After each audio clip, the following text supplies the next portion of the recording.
बिस्मिल्लाहिर्रहमानिर्रहीम। इस लेक्चर में मैं फ्यूचर कंटिन्यूअस टेंस डिस्कस करूँगा, इसका स्ट्रक्चर और इसकी function.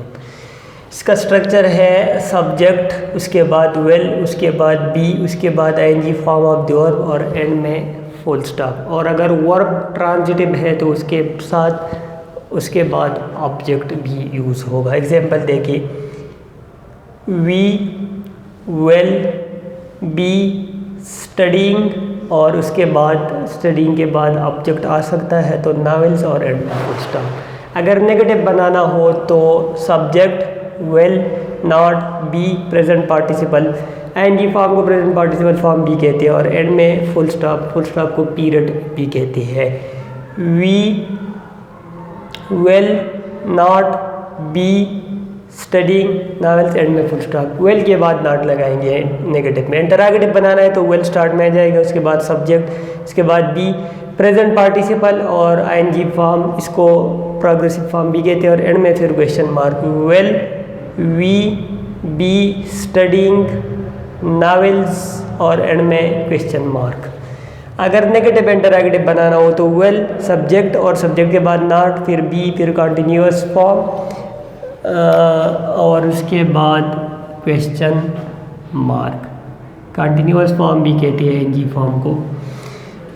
Well we not be studying novels end में क्वेश्चन मार्क। नेगेटिव इंटरोगेटिव बनाना हो दूसरे तरीके से कंट्रैक्शन के साथ, एक कंट्रैक्शन के बगैर नॉट सब्जेक्ट के बाद लगाएंगे। कंट्रैक्शन करेंगे तो फिर वेल और नॉट को एक वर्ड में कॉन्ट्रैक्ट करेंगे तो वॉन्ट सब्जेक्ट, फिर बी, फिर आईएनजी फॉर्म में question mark.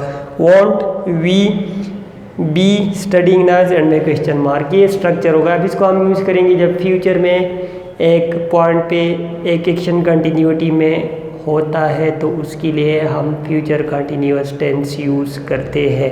For example, we will be studying when next month starts. We will be studying novels when this month ends.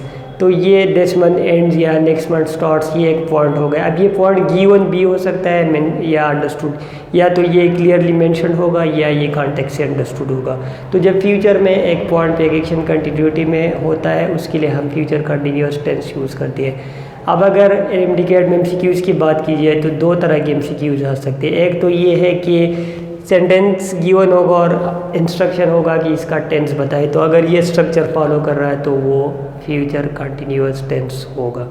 Second, structural mistakes आ सकते हैं, spot the error या multiple choice questions में से। तो वो इस तरह कुछ आ सकते हैं कि यहाँ पर वोंट लगाए तो वोंट के साथ यहाँ पर नॉट दोबारा लगाए, तो जब वोंट लगा दिया तो नॉट दोबारा नहीं लगाएंगे, नॉट एक बार लगाएंगे, दो बार नहीं लगाएंगे, 2 पॉइंट्स पे नॉट नहीं लगाएंगे, सिर्फ एक पॉइंट पे और वो भी करेक्ट पॉइंट पे, या कंट्रैक्शन के साथ या बगैर कंट्रैक्शन के सब्जेक्ट के बाद। तो ये भी अगर गलत पॉइंट पे यूज़ हो सकता है अगर स्पॉट द एरर वाले क्वेश्चंस में से। इसी तरह बी के बाद आईएनजी फॉर्म ही यूज़ होगी, कोई और फॉर्म नहीं यूज़ होगी। वेल के बाद बी जो कि एक बेस फॉर्म है और वेल के बाद बेस फॉर्म ही यूज़ होती है जो मैं लास्ट बता चुका, और बी एक बेस फॉर्म है। इसके first form is am are, second form was were, being ING form और बीइंग थर्ड फॉर्म। इसी तरह ये भी पॉइंट याद रखने के सारे सब्जेक्ट्स के साथ वेल यूज़ होगा, चाहे यहाँ पर ही, शी, एट जो भी सब्जेक्ट होगा उसके साथ वेल ही यूज़ होगा।